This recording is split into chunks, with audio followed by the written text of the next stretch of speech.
গোপন খবরের ভিত্তিতে রবিবার আগরতলা সার্কিট হাউস থেকে চুরি যাওয়া একটি বাইক সহ দুজন চোরকে আটক করতে সক্ষম হয় নিউ ক্যাপিটাল কমপ্লেক্স থানার পুলিশ এবং তার পাশাপাশি গত কয়েকদিন আগে বিটারবন এলাকা থেকে সেলিম মিয়া নামে এক চোর সহ চুরি হওয়ার স্বর্ণালংকার উদ্ধার করেছিল। সেই কেসে আরও একটি স্বর্ণের চেট উদ্ধার করতে সক্ষম হয় নিউ ক্যাপিটাল কমপ্লেক্স থানার পুলিশ। এ বিষয়ে বিস্তারিত বলেন থানার সেকেন্ড অফিসার গোপাল শুক্লা দাস।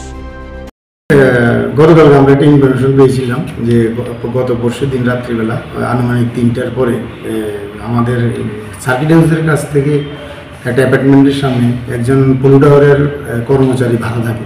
তো উনি ওনার বাইকটা ওনার ভাড়া বাড়ির সামনে রাস্তায় রেখে উনি ঘরে গিয়েছিলেন।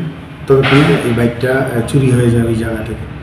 তো ইনফরমেশন পাওয়ার পরে আমরা সোর্স লাগিয়েছিলাম। সোর্স লাগানোর পরে আমরা খবর পাই যে বাইকটা বিশালগড়ের দিকে আছে। তো এবং আমরা দুজনের নাম শনাক্ত করতে পারি সোর্স মাধ্যমে। তো আমরা দুজনকেই ডিটেন করি। ডিটেন করার পরে তারা স্বীকার করে যে তাদের সঙ্গে আরও আছে জড়িত এবং আমরা বাইকটাকে উদ্ধার করতে পারি।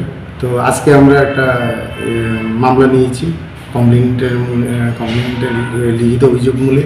তো আজকে আমরা তাদের কোর্টে প্রেরণ করছি এবং 5 দিনের রিমান্ড চাইছি। তাদের যে সহযোগী আছে আরও তার পুরো গ্যাংটাকে আমরা আটক করার জন্য। আর একটা কেস আমাদের একটা পুরানো কেস ছিল, আগের কেসটা 49 নম্বর কেস। ওই কেসে আমরা একজন চোর ধরেছিলাম যেটাতে স্বর্ণালংকার চুরি হয়েছিল। তো তাকে রিমান্ড পাঠিয়েছিলাম 3 দিনের রিমান্ড নিয়েছিলাম। রিমান্ডেতে স্বীকারোক্তি করে যে আমাদের আরও একটা হার এবং কানের এক জোড়া দুল যেটা বাকি ছিল, এটা তার মাধ্যমে আমরা এটাও আজকে আমরা উদ্ধার করতে পেরেছি। তো এটাতে 100% আমাদের সব কিছু উদ্ধার হয়ে গেছে। আমরা আজকে তাকে কোর্টে প্রোডাকশন করছি। নামগুলো